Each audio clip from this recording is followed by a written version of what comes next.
காவல்துறை சார்பாக ஒரு அறிக்கை விடுறாங்க.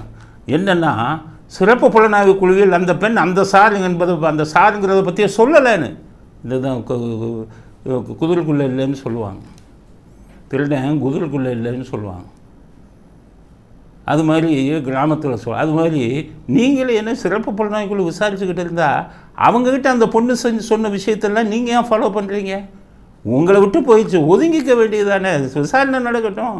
அங்கே என்ன சொல்கிறான் கேட்குறாங்க, எது இந்த சார் விஷயம். அப்போது விஷயம் வெளியில் வந்துடுமா? இப்போ நீங்கள் ஒன்று சொல்லிட்டீங்க, அதை உண்மையாக்கணும், அதுக்காக என்ன வேணாலும் பண்ணுவீங்க.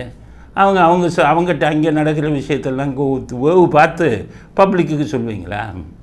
சுப்ரீம் கோர்ட்டு அப்போவே சொன்னாங்க, வேலூர் வழக்கில் தமிழ்நாடை சேர்ந்த ஐபிஎஸ்ஸே போடாதன்னாங்க. அவங்களுக்கு அந்த அஃபினிட்டி இருக்கணும்.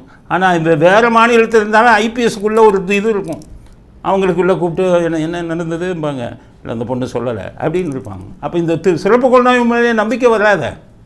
அதனால் ஹைகோர்ட்டுக்கு என்ன சொல்கிறோம், சிறப்பாக புலனாய்வு குழு எந்த அறிக்கை கொடுத்தாலும் சரி, நீங்கள் சேம்பருக்கு, ஜட்ஜஸ் சேம்பருக்கு ஒரு பெஞ்சு, ஒரு பேட்ச் ஆஃப் ஒரு பெஞ்சை உட்காந்து அந்த பெண்ணை தனியாக கூப்பிட்டு அறையில் உட்கார வச்சு என்ன நடந்ததுங்கிறத வாக்குமூலத்தை எடுங்க.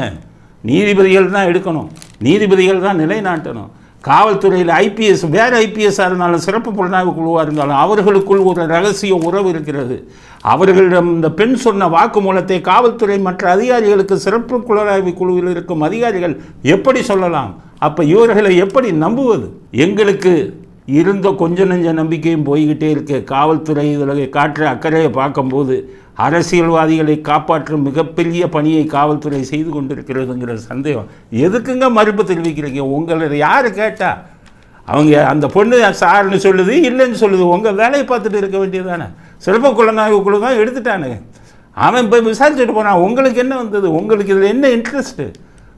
உங்களுக்கு என்ன இதில் உங்களுக்கு அக்கறை? அதை சொல்லுங்கள் காவல்துறையில்.